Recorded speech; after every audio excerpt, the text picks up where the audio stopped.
प्रिय विद्यार्थियों नमस्कार। मैं डॉक्टर सहदेव पारिक श्री गोविंद गुरु राजकीय महाविद्यालय बांसवाड़ा से। विद्यार्थियों, आज हम एमए उत्तरार्ध समाजशास्त्र विषय के प्रश्न पत्र code 5176 perspective on Indian society में आज के प्रकरण संस्कृतिकरण के आदर्श के विषय में चर्चा करेंगे। इससे पूर्व मैंने आपको इसका पीडीएफ भी भेजा हुआ है और इसके पूर्व वीडियो में हमने संस्कृतिकरण का अर्थ और उसकी विशेषताओं के विषय में चर्चा की थी। आज हम संस्कृतिकरण के आदर्शों के बारे में पढ़ेंगे। श्रीनिवासन की जो सबसे महत्वपूर्ण अवधारणाएं हैं उनमें से एक हमारा संस्कृतिकरण है और आज हम उस संस्कृतिकरण के आदर्श के बारे में चर्चा करेंगे। प्रोफेसर श्रीनिवासन ने संस्कृतिकरण के लिए ब्राह्मणी आदर्श का उल्लेख किया है, लेकिन मिल्टन सिंगर का मानना है कि संस्कृतिकरण के 4 या 4 से अधिक आदर्श भी हो सकते हैं।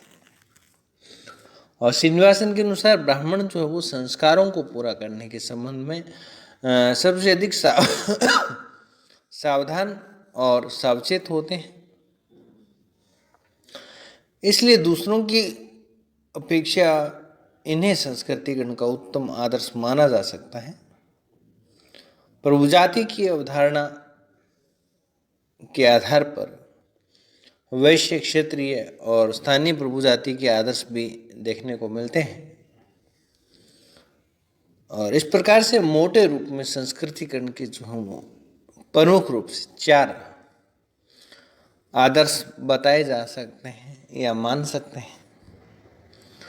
इसमें से पहला आदर्श जो ब्राह्मणी आदर्श और दूसरा वैश्य, तीसरा क्षेत्रीय और चौथा जो हो स्थानीय प्रभु जाति का आदर्श। ब्राह्मणी आदर्श के बारे में हमने आपको कहा था कि ब्राह्मणी आदर्श तो वो आदर्श है जो ब्राह्मणों की संस्कृति, द्विज लोगों की जो संस्कृति, रहन सहन और जीवन स्तर को जो अपनाना है और वो जो हमारे लिए आइडियल होता है तो वो हमारा कौन सा होता है? ब्राह्मणी आदर्श। वैश्य व्यापारी वर्ग से जुड़ा हुआ, क्षेत्रीय, ये तीनों वर्णों के आधार पर वर्णित किया गया है और चौथा आदर्श जो बताया गया था वो स्थानीय प्रभु जाति आदर्श। क्षेत्र विशेष में कोई जाति विशेष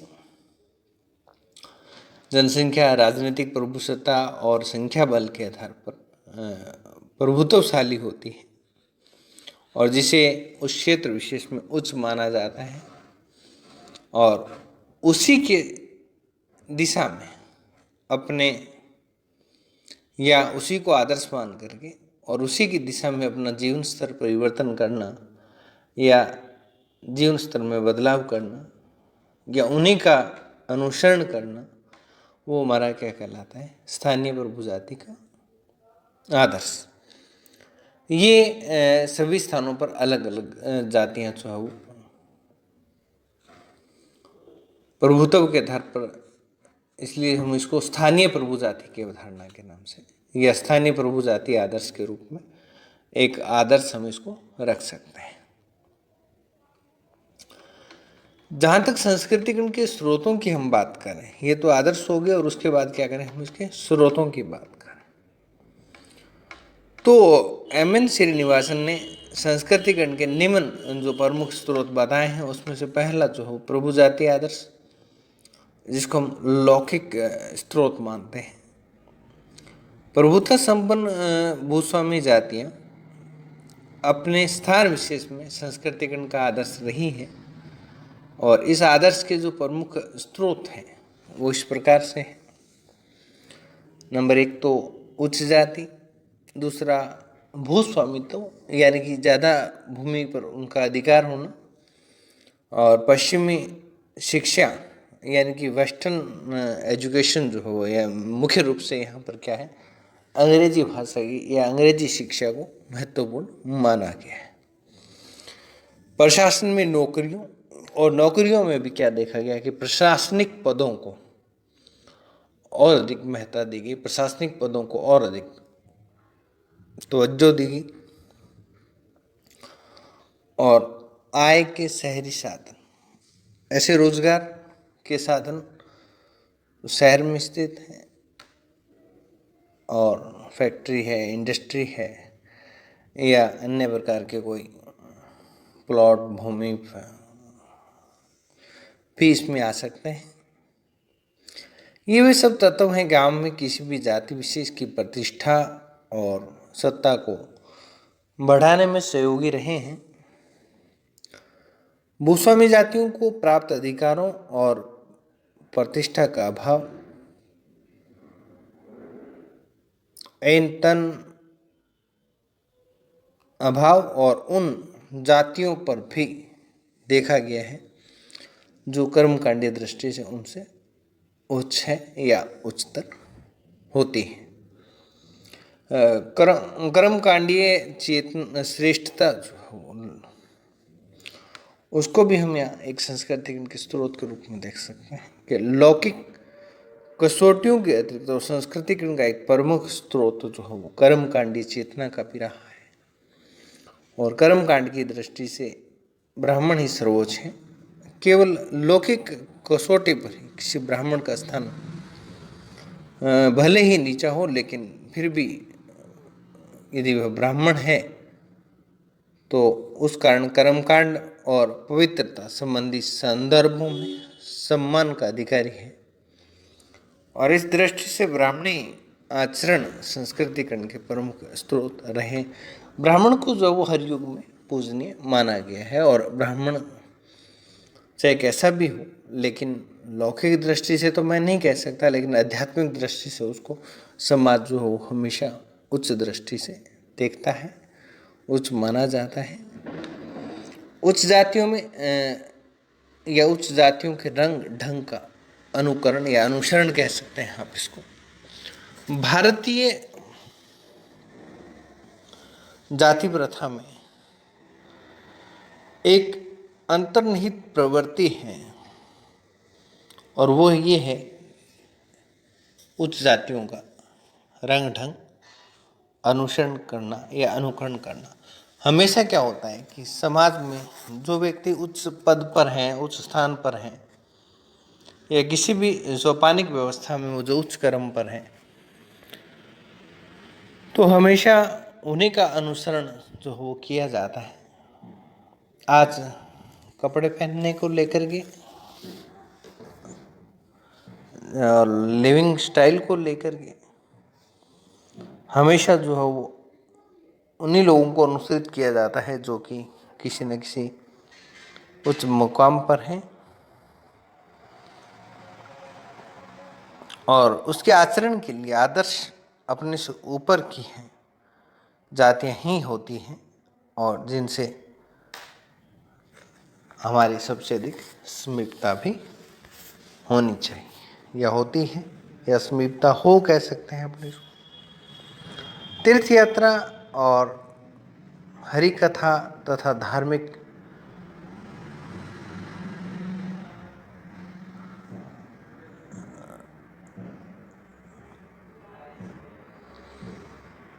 श्रीनिवासन ने संस्कृतिकरण का एक अन्य स्रोत तीर्थ यात्रा, हरि कथा और धार्मिक नाटकों को भी बताया है। उन्हीं के शब्दों में आचरण के आदर्श तीर्थ यात्राओं, हरि कथाओं और धार्मिक नाटकों जैसे महान परंपराओं के स्रोतों से भी प्राप्त हो सकते हैं।